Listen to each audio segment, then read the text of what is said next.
Hey, Ladies and gentlemen, KocoSports.com proudly presents Wrestle AM. It's half wrestling show, half morning show, pretty much all BS. And of course, you got the Koco crew here holding it down live. Yours truly, the sexiest man of all Internet Wrestling Radio. Boom, boom, here shaking the room, live from the RVA, Richmond, Virginia. And of course, join me there way across the pond in Kawasaki, Japan. The man with a catfish on his lip, Dave Koco. What's up? nothing much, man. Oh man, nothing much. I have so much stuff to do in life. I have book deals to come through. I'm, dabbling in like a bunch of different things at once, and I have a problem. I stream to nobody. That's what I do. You ask me where the last novel's been. I'll tell you. I'm playing NHL 19. I got a problem. Boom, boom. I have like so many reports due. Like probably 19 reports due at work. What am I doing? I'm streaming. Boom Boom's like, let's do a podcast. Let's rebuild this. I'm like, I can't. NHL 19's got a grip on me, man. I can't let it go. Coco, please subscribe. I'm going to be like, you don't have to subscribe because I'm going to be streaming anyway, but it'd be cool if you did. Anyway, Booms. From that to, let's just hit it. Wrestle AM has always mostly been a wrestling show, but we actually said AM because we wanted it to be a part morning show, part wrestling show. And somewhere along the way, we lost our identity. But we are going to talk something that everyone has been affected by, especially me. I don't get sad when family members die. I don't get sad. This is the first time that a celebrity I didn't work with or know that I was legit sad. I've met him before, but that's a lot. Meeting someone and knowing someone is a lot different. Mm-hmm. And I was actually really sad. And the thing is, I work a lot of different jobs. And for Halloween, I got dressed up as Captain America. And, dude, look, this ain't even planned. I just have Captain America stuff all over within reach. You can ask Bear Friend. I swear to Christ. Bam. I love Captain America. I love Marvel. Bear Friend's now just handing me shit. Okay, it's become an obsession. All right, I got a problem. Bear Friend. Stop handing me Captain America stuff. But of course, what Dave is talking about, he's talking about the passing of Stan Lee, Marvel Comics. He passed away at the age of 95 yesterday. He was rushed to his to Cedars-Sinai Medical Center. That's when he passed away.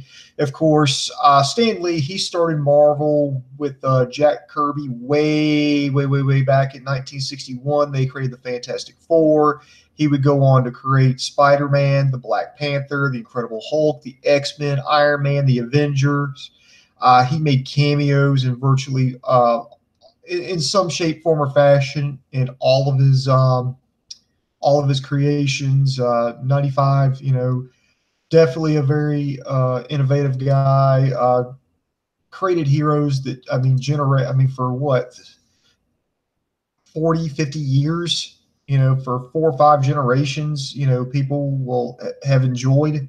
It's very heartbreaking, but wow, rest in peace, Stan Lee. Let's not try to put this on a downer. Let's try to, put some positive. Yeah, we're sad that Stan Lee is gone, but we're glad that, he was here. We were glad that he created a lot of stuff that not only that, I enjoyed, like our parents' generation enjoyed, my like one of my nephews went as Spider-Man for Halloween this year. So, it's just stuff that's just going to keep getting passed down. So, Coco, let's try to look at, remember the good times here. Yeah. What were your any favorite Stan Lee creations? Yeah, without a doubt. And like people ask me all the time because I'm a grown man that has tons of Marvel stuff. Like, why? And why not? No. Like it's deeper than that. I believe this, and I had this conversation. This is even before he passed away. I had this conversation earlier this week because a new teacher came by and she's like, "You have a lot of Marvel stuff, and you have a lot of Captain America stuff." And she's like, "Is it for the kids?" I'm like, "No, it's not for the kids." I curse because it's not for the kids, but the Captain America stuff's for me. But no, I remember having this conversation earlier this week, and I've had it before because like there comes a time where you're just an old man and you're like, why the hell do you have Captain America everywhere? And I feel like Stan Lee is my grandfather. And the reason I say that is because every decision of my life is somewhat brought on by a Marvel character. A lot of my personality is being part of a Marvel character. I have Spider-Man tattooed on my leg. This was before any of the Spider-Mans. I would, yeah, I probably might. I don't know. I'm thinking about getting Captain America. Well, I don't think the Bear Friend's going to have any objections. Nah, I think Bear Friend knows my obsession with Marvel. It's out of control. But the thing that like I describe it as, I joined the Marine Corps because the Punisher did. I thought the Punisher was the baddest motherfucker on the planet, and I wanted to be the baddest motherfucker on the planet. I learned how to, act around people because of Spider-Man. I learned how to I don't know, it's gonna sound ridiculous, but learned how to talk to women because I was like, oh, I'm an awkward kid, but so is Peter Parker, and he got MJ. And even when I was in the military, I remember my unit used to call me Captain America because I'd always do the right thing. And I literally learned that from Captain America. Like Marvel characters, and I'm not saying there was no men in my life. I'm just saying there was no good men in my life. But the Marvel characters were more than just something I read. They built my character to this day. You know what I mean? To this day, I'm like, oh no, I have to do the right thing because Captain America does the right thing. I have to be brave because the Punisher was brave. I have to have, I know it sounds cheesy, but I have to be responsible and do the right thing because of Spider-Man. So there's a generation of kids that grew up on the comic books. And now there's a younger generation growing up on a thing. And here's the thing. I love Marvel Comics so much that when I go to see a Marvel theater, I pay full price. I get in opening night. Now, granted, I live in Japan, so opening night is fucking 12 years from you American fucks. But I go almost every opening night because you can't pay to feel that young again. You know what I mean?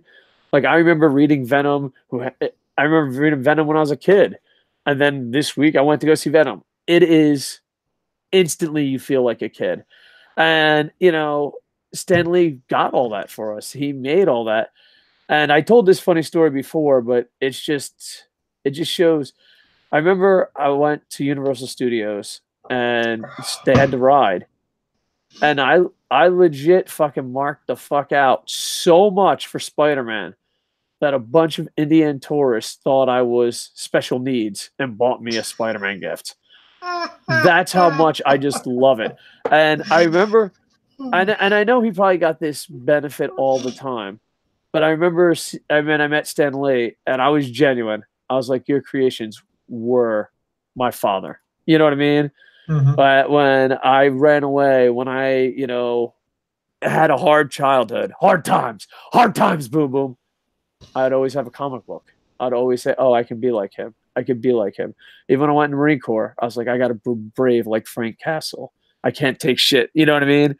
So to me, it's more than just a creation. And I'm sure, and I usually don't. Like a lot of times, I don't even like mentioning when celebrities passed away.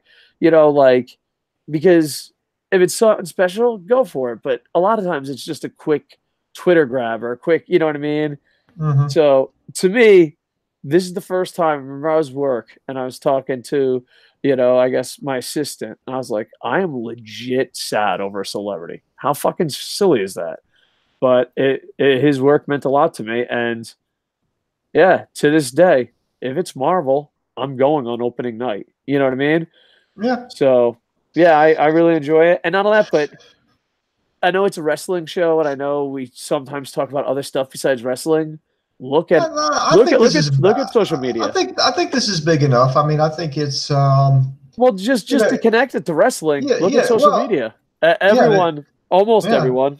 Not only that, but to connect it to wrestling. I mean, you can connect it to Fox and Disney, and then Stephanie McMahon said they were bigger than Disney, and so if y'all want to go to but sometimes you could stay stuff out of context. Booms. Can I just tell you something I said out of context today, just to lighten the mood before we go to wrestling? Okay. I was talking to his coworker, and you ever say something and then realize how douchey you sound, but like it's already too late, it's out in the open? Yeah, I've actually done that before. You said something, you're like, wait a minute, that did not come out the way that I intended it. Well, I was sitting there and this person was having a bad day because, our job can be stressful at times. I absolutely love it, but I see other people like just crack the fuck down. You know what I mean? Like, holy shit. Mm-hmm. Good luck with that. Why don't you just go and have a hobby and yell at Boom Boom and curse about pro wrestling like a normal person? Yeah. But some people, and this person was having a rough day. And my gimmick is if you're having a rough day, I give you a cookie. Like I'm like Santa Claus. You having a bad day? Have a fucking cookie. Like I go next door, buy a cookie. That's my thing. And I bought them a cookie. And then I kid you not, I was like, I'm kind of like Santa Claus. If you're having a bad day, I bring you a cookie. But I'm like, wait a second.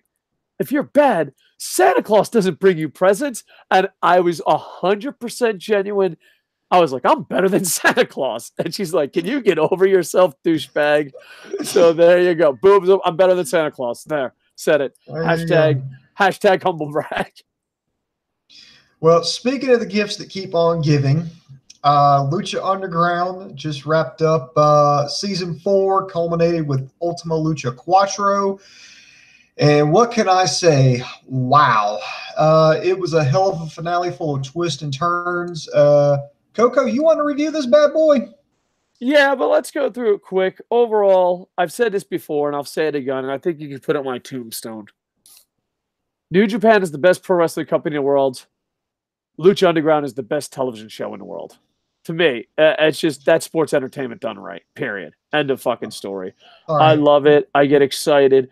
And everything about Lucha Underground, like, I don't know, there's a part of me that I want Lucha Underground to succeed. And there's a part of me, a greedy reason. A, because I enjoy it. But there's also a part of me, I described my perfect promotion before Lucha Underground came out. And I literally described Lucha Underground. Like, and to me, when you see something that you're like, this, if I had $1 zillion, this is the product I'd put on. When you see that and you don't have $1 zillion, you're like, man, I want them to succeed. You know what I mean? Mm-hmm. So, I've enjoyed. Lucha Underground is the only pro wrestling show I would marathon through. I would rewatch matches, maybe even rewatch events. ECW One Night Stand. But I'm not. Can you imagine? Unless it's some YouTube fucking gimmick, I'm not fucking marathon Raw or Nitro. Get the fuck out of here. I got shit to do. I would marathon Lucha Underground. All right, let's speed through this quickly, sir. All right, you drive the bus. I'll tell you what. I'll just kind of go through this now. The first night started. We had a trios elimination match. We had the Reptile Tribe successfully defending their championship against the Rabbit Tribe and the makeshift team of Sammy Guevara, Eva Lise, and Exolicious. Thought it was okay. I just thought, like, the only one I felt like kind of got the shaft was the Rabbit Tribe, because they lost when, like, Paul London tripped over El Bunny and got pinned, and then you had the Rabbit, the White Rabbit get pissed off. Basically, it's played by Killer Cross.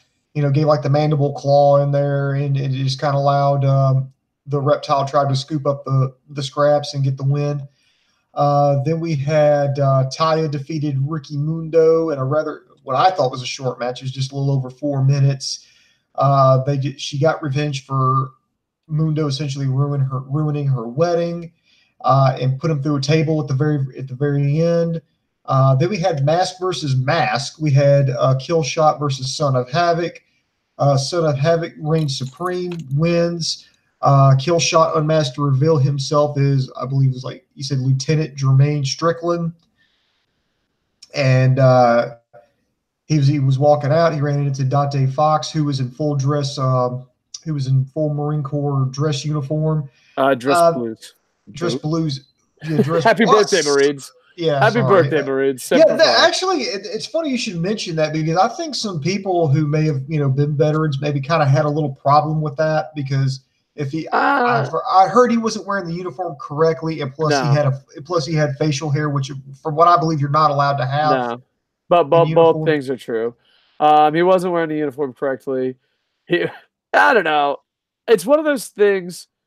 because as a Marine or a former Marine, I hate saying once a Marine, always a Marine. Fuck that. I'm a fat, chubby bastard.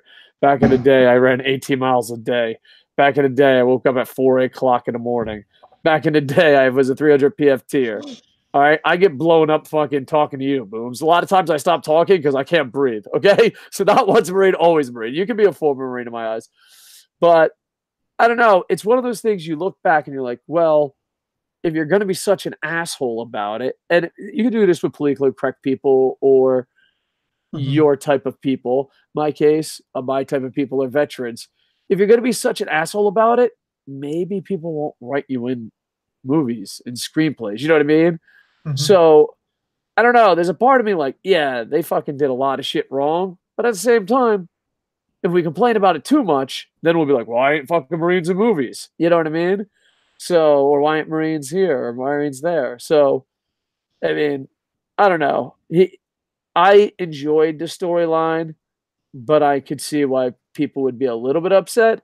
But I also think, like, what fucking Marine goes AWOL and they're like, yeah, that's cool.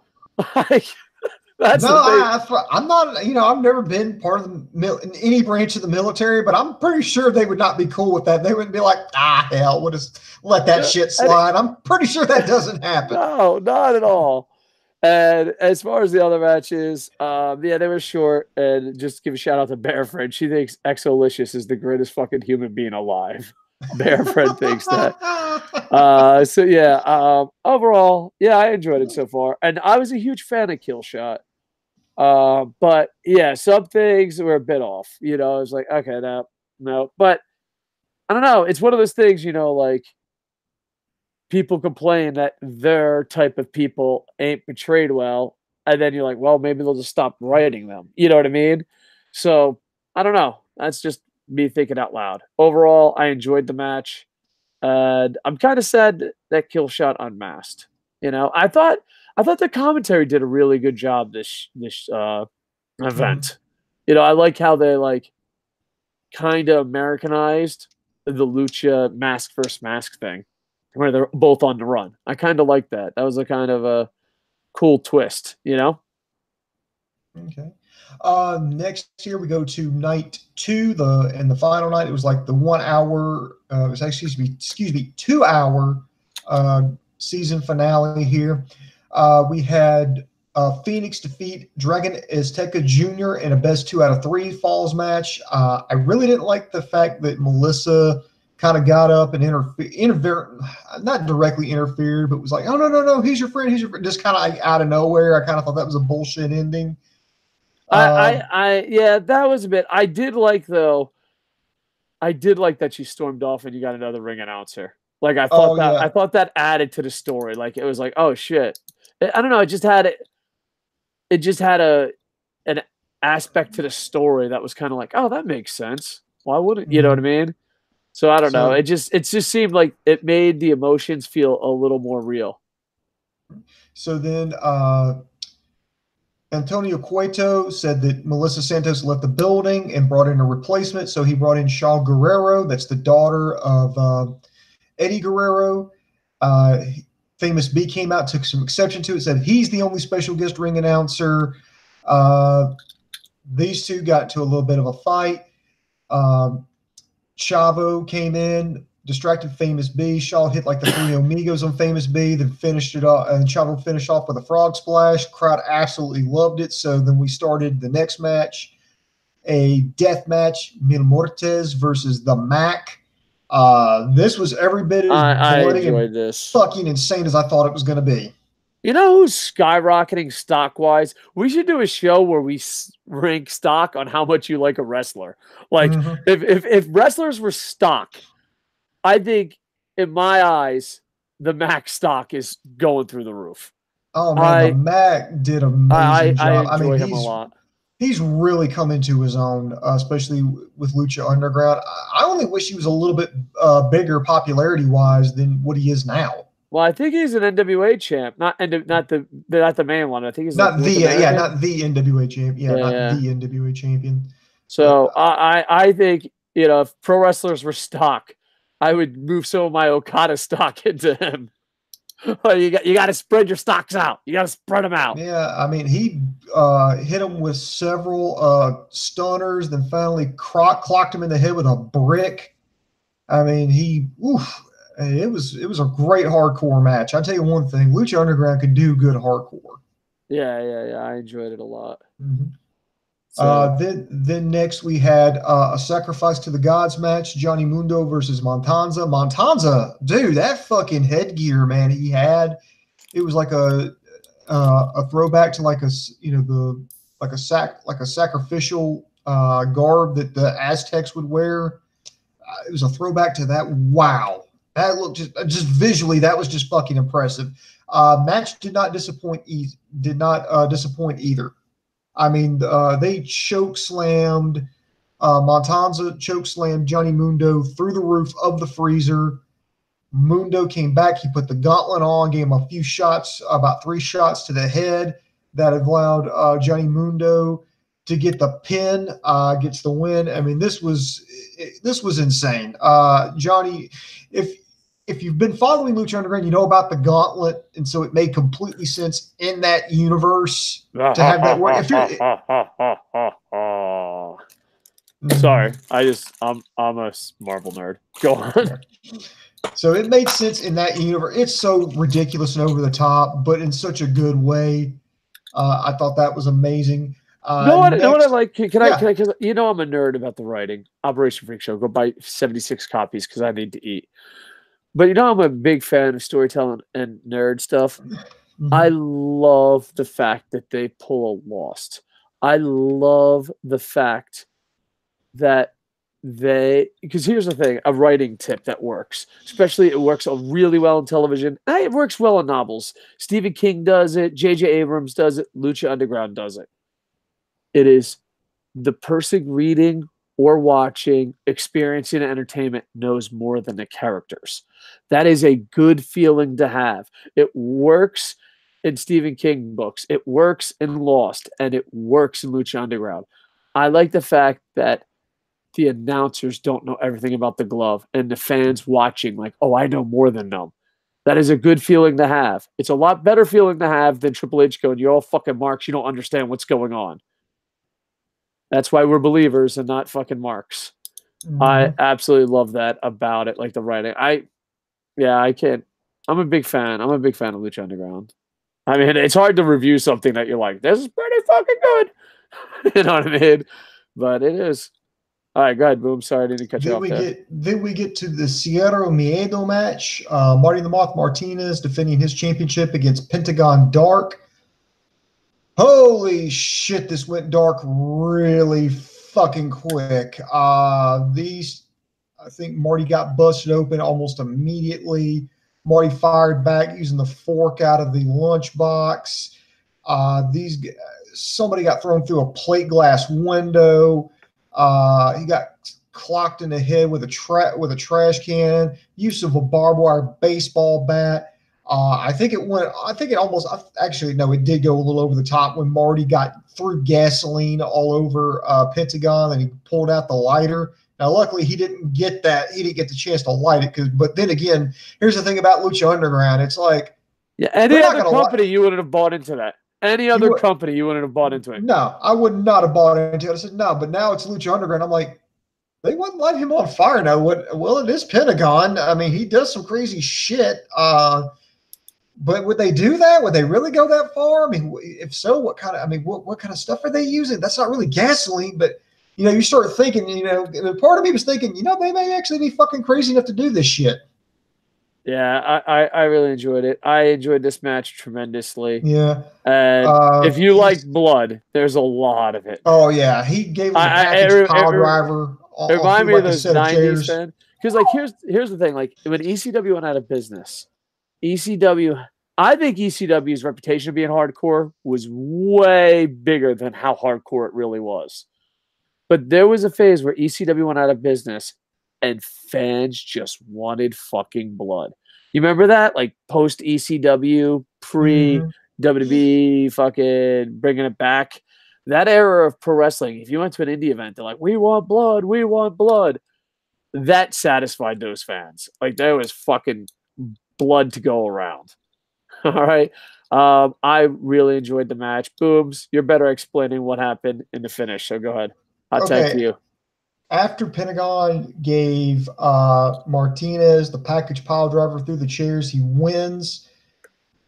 It was just everything you thought it would be. Reclusa tried to attack Vampiro. Vampiro ran her off. Or not Vampiro, but Pentagon ran off Reclusa and Marty. Vampiro comes in the ring to present the championship to Pentagon. But then again, Swerve, Vampiro attacked Pentagon. Pentagon looked like he was about to fight him off, but then Vampiro introduced in his master, who people are calling Hexagon Dark. And by the way, that was played by Australian Suicide from AAA. I recognize it. I kept staring. I was like, where have I seen it? Then I remember the lip rings. That's Australian Suicide. Basically beat the shit out of Pentagon, and then hold on. Do you know why I giggled like a little schoolgirl? Why is because that? I just pictured killing yourself with boomerangs. I'm sorry. I'm retarded. I'm sorry I cut you off, but I'm just like, go on. I'm stupid. All right. At that point, Jake Strong went in and announced that he's cashing in his Gift of the Gods title. Referee said, "Okay, well, I guess we have a match."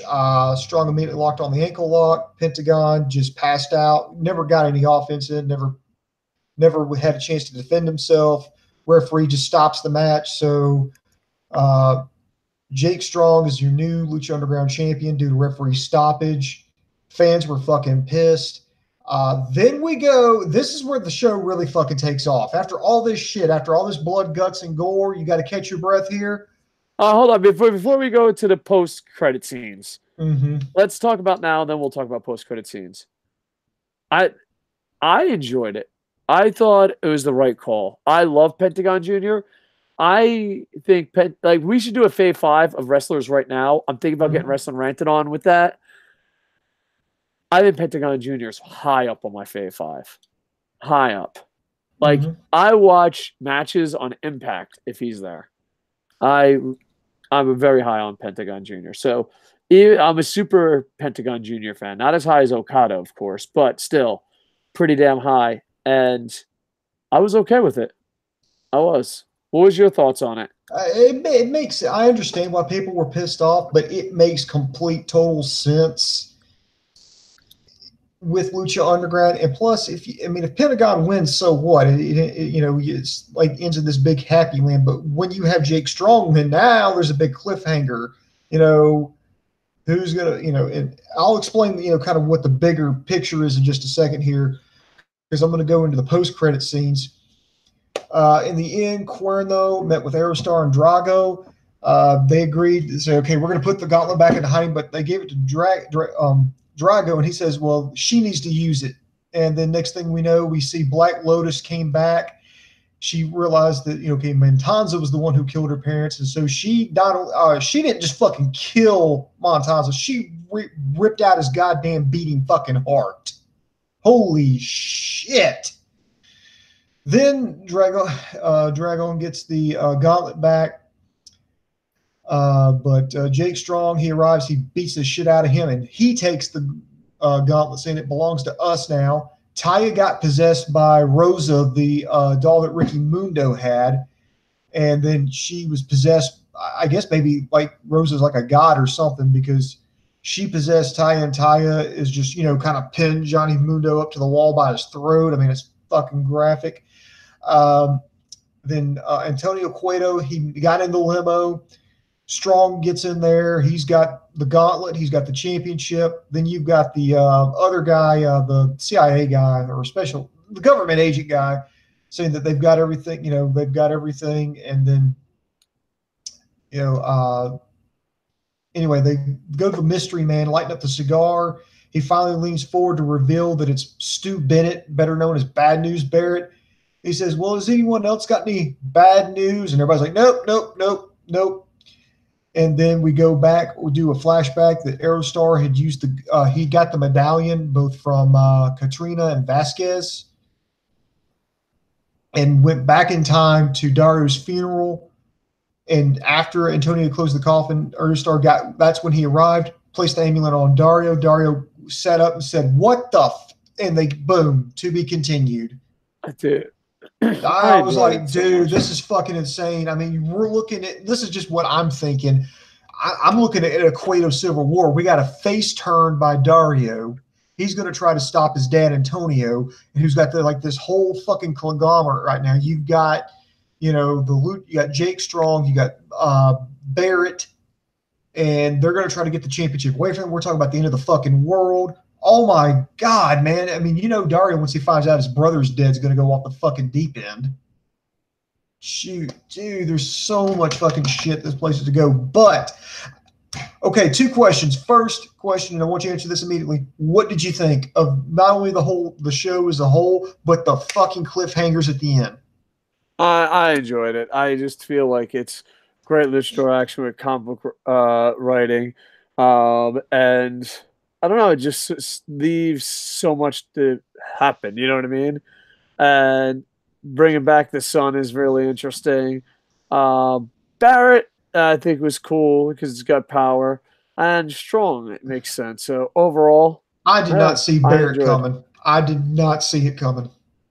Yeah, I guess that's why I like it so much, because it was a total surprise. Yeah. So I'm interested to see where it goes. It was a cool surprise, but in season 5, will it pay off? And usually usually Lucha Underground delivers on. Well, that's my next question: is do we have a season 5? Reading the reports that I've read here online, the most generous viewership I saw was 60,000 people watch that. And I just don't know if that's going to be enough to pull the trigger on season 5. And even if they do get season 5, will that be the end?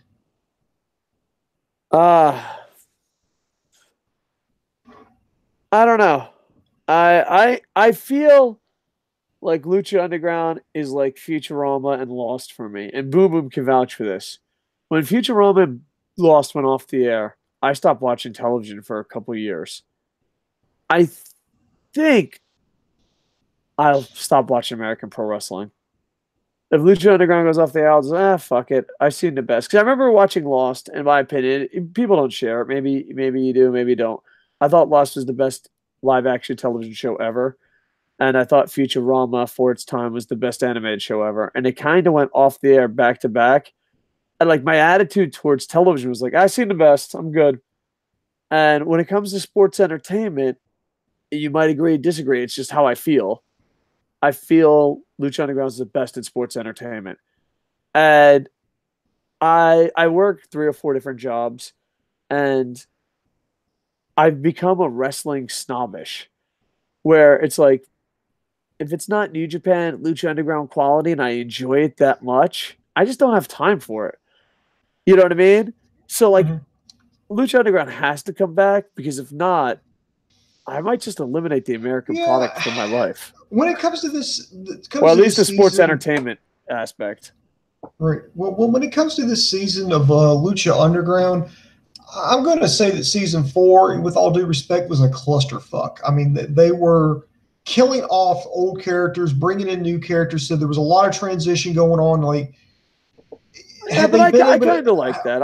Had they been able to do it over a period of time, I don't think it would have been as jarring. I think that's the reason why the ratings dropped so much for this season, because like all these people that we've grown to love were just basically just kind of getting killed off. Sacrifice to the gods with no pomp, no pomp and circumstances. Like, okay, sacrifice to the gods. Okay, you lost in 30 seconds. We're never going to see you again. Yeah. And then they're bringing in people that they really haven't fully fleshed out and developed as a character. It reminded me of a soap opera. It's just like, all right, well, instead of, because like the thing is, in WWE television, or not even WWE television, but that style of television, you would just have, but a season's a long time. You have to say where these characters went, where, so I don't know. I'm okay with it, but I can see why some people didn't like it. All right, you ready? All right. I'm gonna read some live comments. Yeah, read some comments, then we can change gears. Yeah, go ahead. Yeah. Lennox W says, "Hey guys, great to see you. Rest in peace, Stan and Man Lee. Everyone's lovable, eccentric grandpa." Yuri Blake says, Lucha Kiye motherfuckers. And then he sent Lucha Kaye, motherfucker. Oh, that makes a lot more sense. Edward Mohan says, "Hey guys." I say, "Hey." Hello. He says, I don't keep up with WWE as much as I should, and this is why I'll answer this question. But Boom, can you please, if you don't know, can you Google up how Becky Lynch broke her nose? But I don't keep up with WWE. Like, everyone was making this big deal because we used to cover all the WWE shows on this channel. Mm-hmm. And then, I had to grow up and get responsible and dress up as Captain America for a living. But the thing is, I just don't enjoy WWE that much.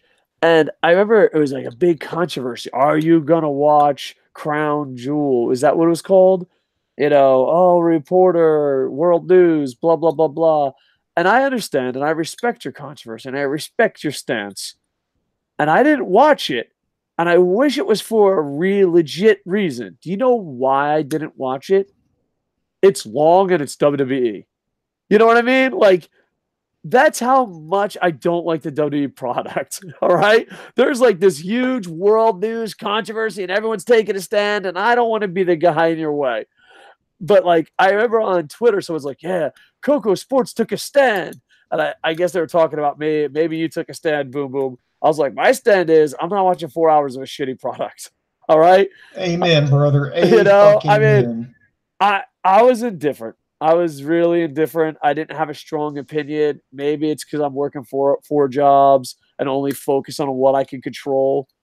But like, when people were giving me credit because I took a stand, no, I didn't take a stand.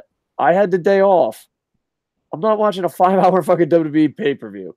I'll have someone come by and say, hey, you should check out AJ Styles Samoa Joe from 3 Thursdays ago. I'll do that. But I ain't fucking, you kidding me? I got shit to do. I got an addiction to PlayStation 4. All right? Coco Plays. Please subscribe. I got a fucking writing career that I absolutely ignore. So I don't got time to watch 5-hour pay-per-views that ain't good. There's New Japan. There's Lucha Underground. Exactly. Hell, there's even NXT. By the way, from what I read here with Becky Lynch is just some kind of she led some kind of invasion on Raw. She had an altercation with Nia Jax in the corner of the ring and then came back up with a bloody nose. So Michael Cole had suggested she may have broken her nose. That's just, take it for what it's worth. It could be a storyline. It could have been like an accident, but bloody nose is all we know at this point. Uri Blake says, I think season 5 would be the last, and instead of Ultima Lucha 5, just call it La Ultima Lucha. I'm okay with Lucha Underground ending on their own terms. Yes, absolutely. I'm not okay with it never coming back on a cliffhanger. If they have, like, this is it. This is the final hurrah. You know what I mean? As a Lucha Underground fan, I'm happy. Of course, I want it to go on forever. Yeah, but I think what they're doing is maybe this is the setup for the end, because if we have Cueto versus Cueto, I mean, this is the final Lucha to end it all. I think when they planned originally lay out Lucha Underground, wasn't it only for 5, maybe 6 seasons? Well, I think 7 years. I think was the plan. Well, no, I think it might have been seasons, because the whole pitch to all the talent was, okay, we're going to have you come work like for seasons. Like, they do everything. They film everything on weekends in Los Angeles. So they would bring them in and they would film every weekend for like a month straight, maybe month and a half straight. And the idea was, at least it was pitched to the talent, was they would be filming, maybe up to 2 seasons a year. Well, that didn't work out, and then it led to contract problems, so that's why a lot of people wanted out of their contracts, particularly Prince Puma, because he had to wrestle in Japan for a while and couldn't wrestle in the United States because of Lucha Underground. I know, like, Angelico got fed up, and he's then finally they started allowing people to leave. King Gamer says, I don't want Stan Lee to go. Trust me, I don't either. Nobody does. Yuri Blake says, but also, who are we going to use season 5? They killed off a shitload of talent. as long as they have the core talent, you know what I mean? Yeah, but they did bring in a lot. I mean, they brought in Exolicious, they brought in the new Rabbit Tribe, they brought in Sammy Guevara, they brought in By the way, I Big respect Bad that kid beyond Steve, belief. Vlogger, brought in Jake YouTuber, Strong. fucking hustler. I respect that kid a lot. Um, yeah, I think if you have a core of 5 to 6 guys returning, I think the writing can save it. You know what I mean? That's just my opinion. Mm-hmm. All right.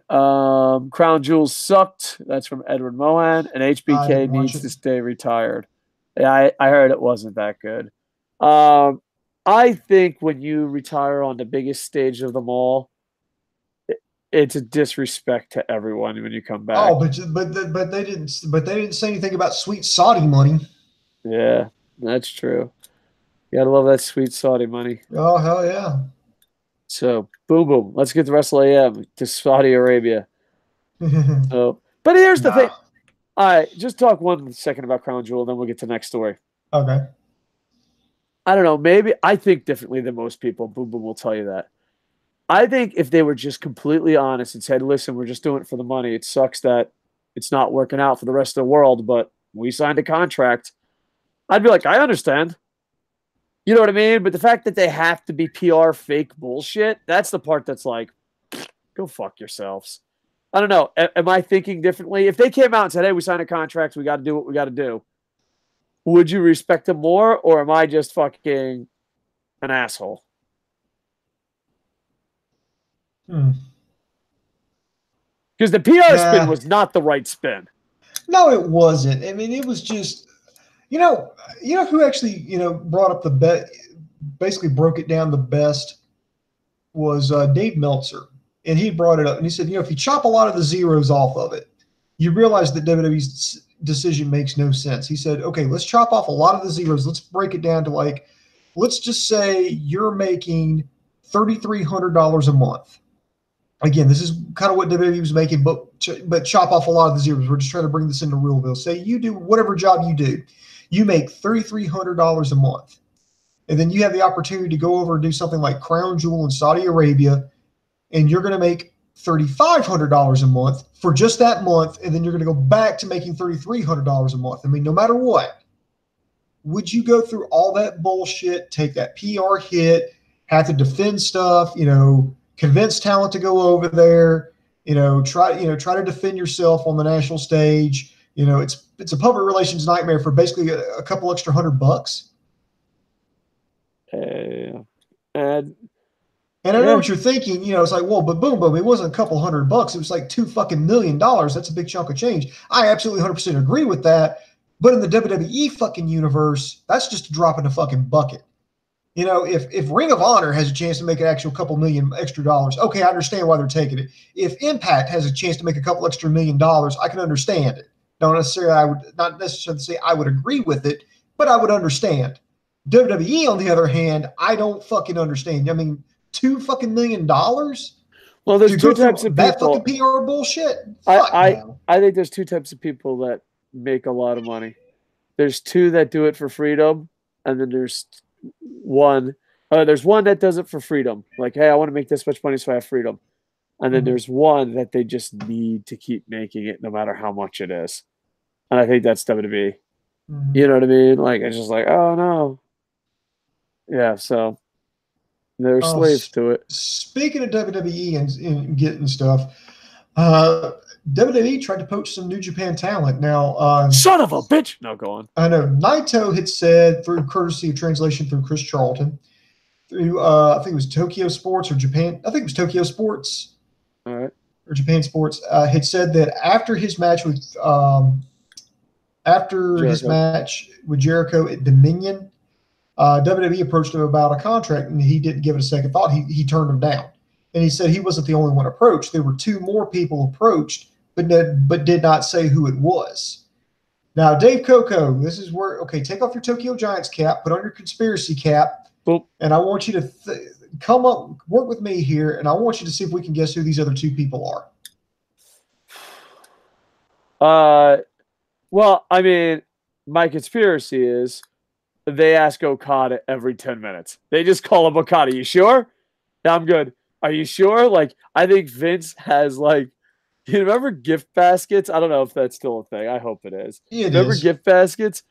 I think every morning Okada wakes up to a gift basket of WWE. Like, they're just like, here's some fruit, here's some breakfast. So I think Okada's always being asked. Omega. I'm thinking Tanahashi, but he's older. You know what I mean? Honestly, at this point, I don't know why everybody's content to throw dirt on Tanahashi. Because he shouldn't have won against Okada at Wrestle Kingdom. There, I said it. No. I'm just saying, like, hold on. People have tried to say that his career is over, that he's over the hill, he's lost a step, he can't do it anymore. But he's actually been delivering some pretty good matches. I'm not now. Am I saying that like he's like the level he was back when he first won the championship in '99 at that fucking level? No. But I'm not saying he's like old, decrepit. Can't fucking go anywhere. He's pulling a Togi Makabe. Just kind of getting by. No, I mean the guy could still fucking go, put on some good matches. Still has a good control of that crowd. Still has the emotions. I just don't see why people are so easy to dismiss Tanahashi. Because I honestly think it's the worst booking decision of all time. I think it ruined Tanahashi's career. One, I've never had a company that I truly love make such a bad booking decision that, booms, how many years has it been? I still hate that fucking decision the same as I was leaving the Tokyo Dome that night. Like, like usually your anger cools down. You're like, it's just entertainment. What does it fucking matter? I literally still get mad. And not only that, but not only do I think it's the worst booking decision for Okada fans, I think it's the worst booking decision in Tanahashi's career. Because he went from, oh my God, it's Okada's time to, fuck, dude, really? You're going to be on a spotlight forever? I honestly believe if New Japan had a time machine, they would go back. It cost them thousands of tickets in Tokyo Dome. It cost them. I remember I was at a live event signing a Tanahashi. He was the only one there. Tanahashi was the only fucking one there. He grabbed the mic and in Japanese said, "Do you want me to fight Okada?" And people, head to toe in Tanahashi gear, all went, oh. I honestly think if time machines existed or exist, they should go back and change that booking. Because boom, A, I'm an emotional Okada fan. B, you've known me for a long time. We've talked pro wrestling. Has anything for this long have I ever said that was the worst fucking decision? I honestly think it's one of the worst decisions. Stuck in your craw that long, but you're still. Yeah, I still think to this day. Okay. To this day, it was the worst fucking decision ever. Okay, now we know. You. Okay, we go no Naito. You're saying Okada. Who do you think the third one is? I'm thinking maybe Tana, but I don't know. I think Omega, because like it's just that's. I mean, come on, you gotta think like WWE. You gotta think like WWE. They want the cover boys. These are the fucking cover boys. You know what I mean? These are the guys they're going after. That's my opinion. And maybe Okada said no so many times that maybe he's the one that's left out. He's like, fuck, we sent you 900 fruit baskets, motherfucker. Fuck you. Possibly Ibushi, but, the whole, I'm in a free spirit. I'm not going to sign contracts. It doesn't work for me. It's not going to work for you. But yeah, I just think they went after the cover boys. I think Omega, Naito, Okada. I mean, it's a given with the Elite. I think that's just a straight up given that they're all after them. My guess is Naito. I do think you're right with Okada, but just for the sake of fun here, I think another one would be Juice Robinson. The reason I say that is because they have expressed interest in bringing him back. But I don't know why he would want to go, because he would more than likely go back to NXT, which is exactly where he left off, which I don't understand, because that would be a step down for him, because he's actually got a lot of popularity in Japan. So why would he want to go back? I don't think that's a big name. And I like Juice Robinson, and I think he has fucking giant fucking balls. And Booms will tell you back in his NXT days, I was like, I wish I could write him. I wish I could have wrote that character. I would have loved to write that character. But with that said, I think like WWE just passes him in the hall. Like, yo, call us when your contract's up if you want to come back. Mm-hmm. I don't think he's getting fruit baskets. I don't think he's fruit basket worthy. And just for fun, my third pick is going to be Kushida. Really? Yeah, I know it's kind of crazy. 205? Yeah, to kind of bring him into 205, because try to bring in more foreign talent. Plus, what else is there for Kushida to do in New Japan? Yeah, I think they have to refresh him. He can do. Mm-hmm. Yeah, I mean, he's still a great talent. I mean, he's phenomenal. He's one of my favorite wrestlers to watch. He's just, I think he's absolutely amazing. I don't want him to go to WWE, but I would not be too shocked. Out of all of them, that one makes the most sense because, because there's always that, like, Kurt Angle going to WWE, Kurt Angle going to TNA, Samoa Joe going from TNA to WWE. Like, there's just times where you're like, you're a great athlete, but your story and time is over. Move on. You know what I mean? And I think Kushida's at that point. You know what I mean? I could be wrong. Maybe they have something fresh, Maybe he'll pull a Naito and rebuild his whole career, but it should be interesting. Edward Mohan says, I want to see Cody versus Magnus 2. Will it happen? It already did happen. You mean you want to see 3? Because there was All In, the NWA show. So, yeah, I think you mean you want to see 3. I don't want to give you spoilers, but yeah, 2's already happened. All right. Booms, do we have one more story? Yeah, one more story. We got the World Tag League coming up, and some lucky son of a bitch got tickets to it. That would be me, and I'm walking to say, and here I'm kind of lucky. I'm kind of lucky and unlucky. I'm kind of lucky because I got tickets to World Tag League walking distance from my house at a non-televised event. That's good. That shit's not going to be televised. The bad part is, do you see all the advertisements? Those motherfuckers ain't in the tag league. And I remember Dave Tease, who I think he works for Fightful now, but he's an internet reporter around the world. He said it best on the Facebook. He looked at the poster of when I got the tickets. It's on my Instagram, Dave Koco. Follow me. I'm such a fucking whore. He looked at the poster. He's like, none of those guys are going to be in the tournament. None of those guys are going to win. And I was like, a couple will sneak in. Plus, they teased stealing a storyline from Coco Plays. Please subscribe. Where Tana and Okada were going to tag and become the Japanese Mega Powers. And now I have tickets. I honestly, if it wasn't walking distance, I'd probably sell them. I am not impressed with this at all. I hope something great happens. I hope I'm wrong. And here's the thing about New Japan. Sometimes on paper, the card's shit, and you go, and it's amazing. That's happened before. But if I couldn't walk to the stadium from my house, I would sell the tickets. Plus, it's not a non-televised, so that's kind of cool. Going to a non-televised live event, even though it's still part of the tournament, that kind of feels cool. You know what I mean? Mm-hmm. So... But Booms, list the teams. The Japanese Mega Powers, a.k.a. Team Coco Plays, is not there. By the way, if you like crazy storylines with Okada, please subscribe to Coco Plays. Someone needs to watch it because I have a problem. I'm never going to quit. That's marketing at its finest. Someone please watch this shit because I'm not going to quit. All right, Booms. Run down the teams, and we'll say who we think we're going to win. Yeah, now this lineup is going to be a single block as opposed to 2 blocks this year.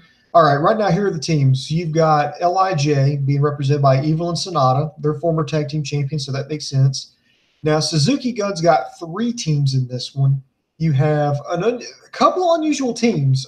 First, you have Zack Sabre Jr. teaming up with Taichi, which to me doesn't make sense, and I'll explain, and you'll figure that one out in just a second here.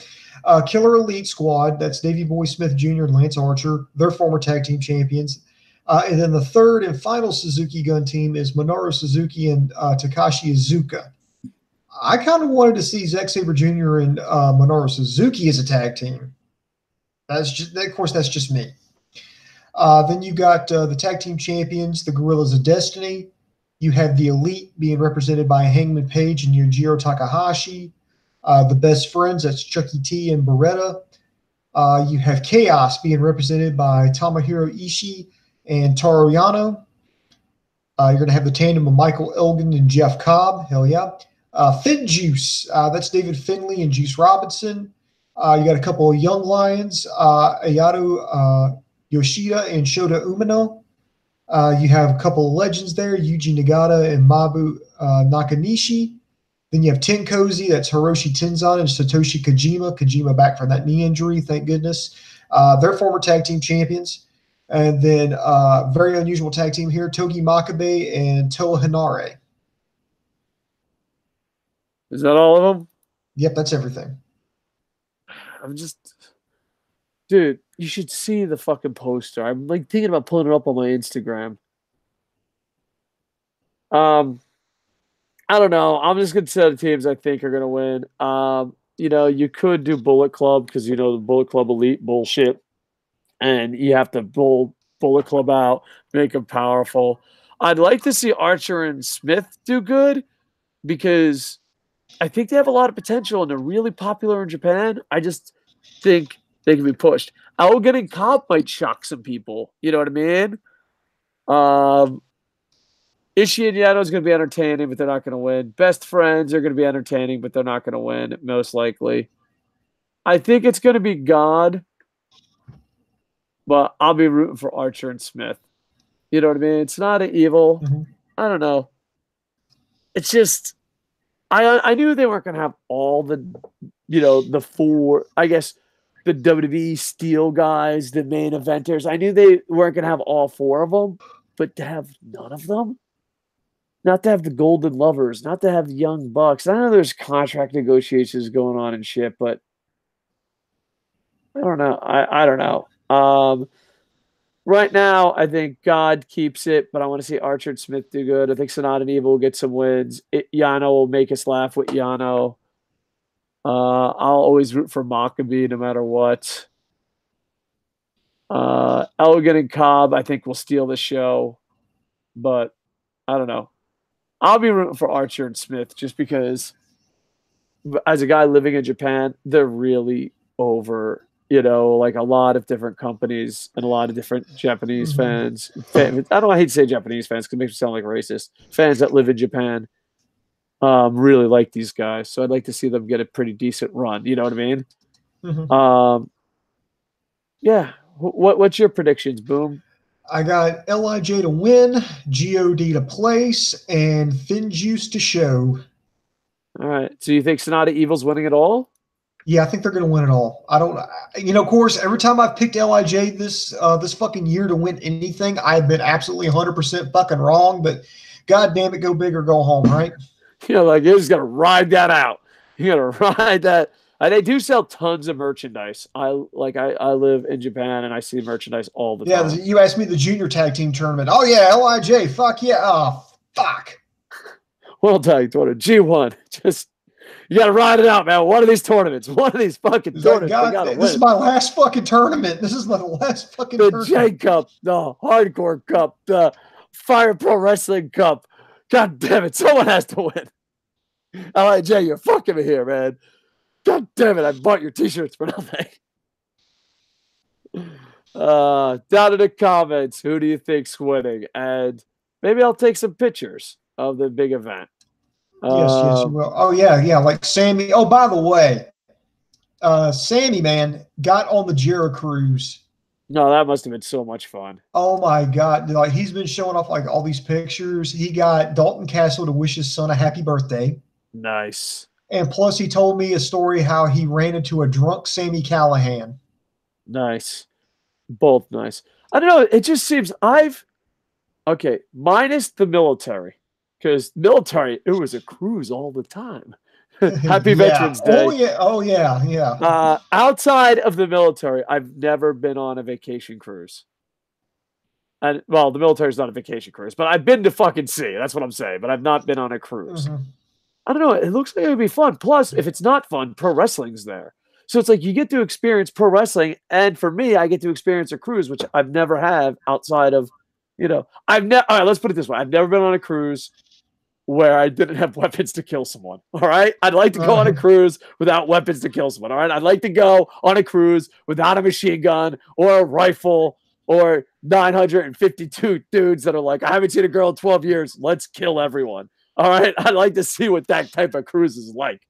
I heard there's a lot of shrimp. Have you ever been on a cruise?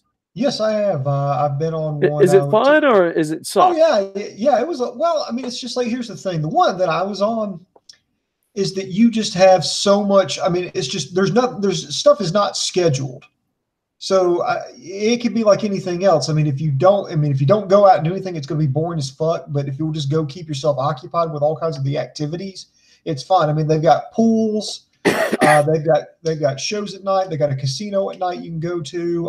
The one that I went on, you could eat anytime you wanted. Like, you had restaurants that were open. They had one that was open like 24 hours. I mean, they were constantly just bringing food. I mean, if you get enough, if you have enough extra cash or whatever, you can buy your drinks. I'm talking like some adult beverages. Then we went to like this private island out in the Caribbean. It's like this. I mean, when I say private island, I mean like. Picture like a location picture like a really big parking lot, and now picture an island about that size. That's how small this private island was. Nice, and you go out on the beach and everything, all these shows. I mean, it's a lot of fun. It sounds like fun, but I think pro wrestling would put it over the top just in case it got boring. I definitely couldn't bring the PlayStation though. Because I'd be streaming on a cruise, and Bear Friend wouldn't like that. Bear Friend, you want to go on a cruise? I've never been on a cruise where I didn't have weapons to kill people. Would you like to go on a cruise where you don't have to kill anyone? All right, Bear Friend's on board. Sweet. I just talked her into the Jericho cruise, and she doesn't even know it. Yeah. Well, I've heard they're doing another one possibly. Thank baby Jesus.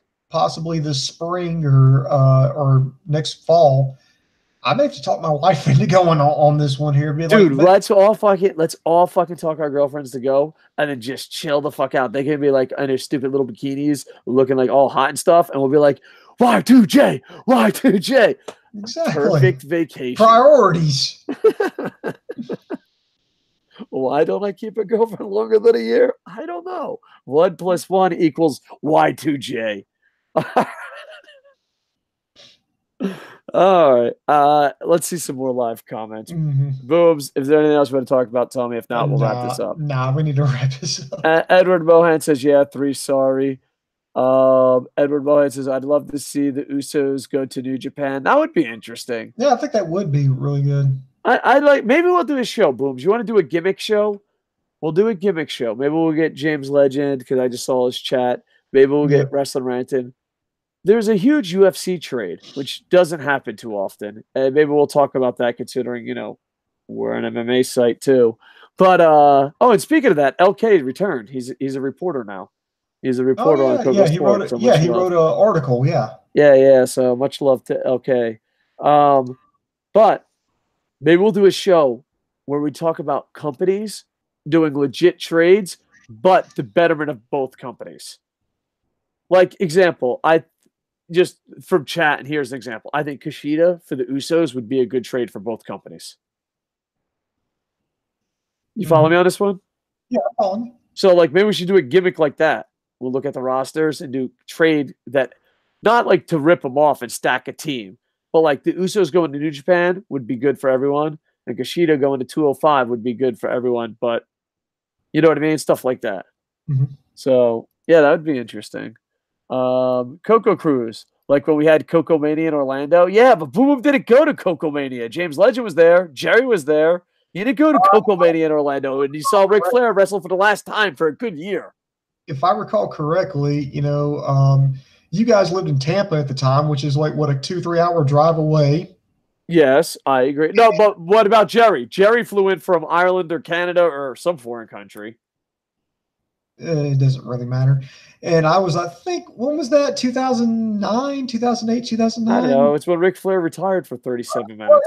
I was a fucking broke-ass college kid. See, I'm old.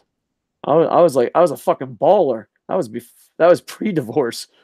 The Brandon said it best. Pre-divorce Dave had too much money. That's it. He's just like, what? I remember pre-divorce that I had in Florida, my backyard, you could see the sign to a pizza shop. So you could literally see it and you could walk. Maybe 3-minute walk maximum. I still ordered it for delivery. And he just looked at me. He's like, motherfucker, you have too much money. If you can see the sign from your backyard and you're ordering delivery, you have too much money. So, but the good news is it's all gone. All right, Booms.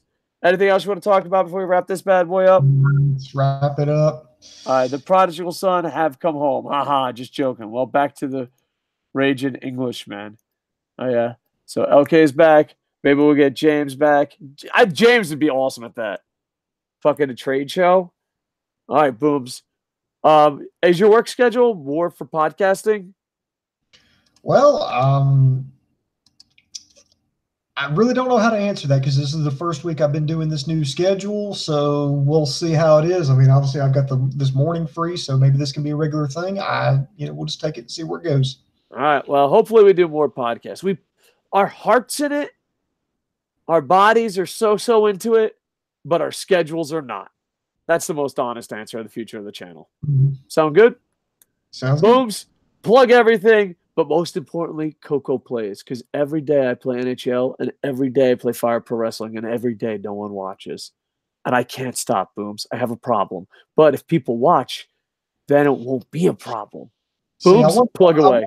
I want to play the Michael Jordan gift that says, stop it, get some help. I just want to play that, put that in the screen right now. Just put that. Bear friend. Oh, she's not wearing a mic. Because before she was wearing a mic working, so I just screamed at her like a domestic abuse. Bear friend. Yes. How much of a streaming problem do I have? This is the fattest I've been since the Extreme Diet. This is the least I've ever written. NHL 19 and Fire Pro Wrestling. It's a problem, but it's not a problem if you go watch me. Coco plays. But no one watches. No one watches, Bear Friend, but that doesn't stop me. That does not stop me. You ever hear the Cake song? You know the Cake song, Going the Distance? That's me on streaming. That's me on streaming. Maybe you just need to get your own channel on Twitch. Maybe, but I'm really scared to do new things. Know what it is?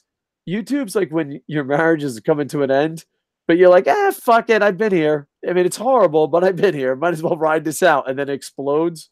So I'll go to Twitch when it's way too late.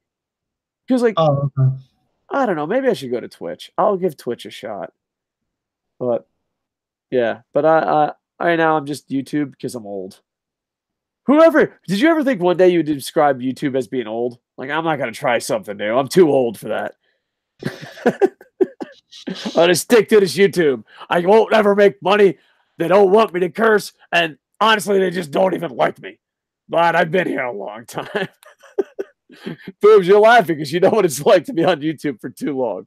Oh, yeah, absolutely. That boat has sailed a long time ago and you're still at the dock.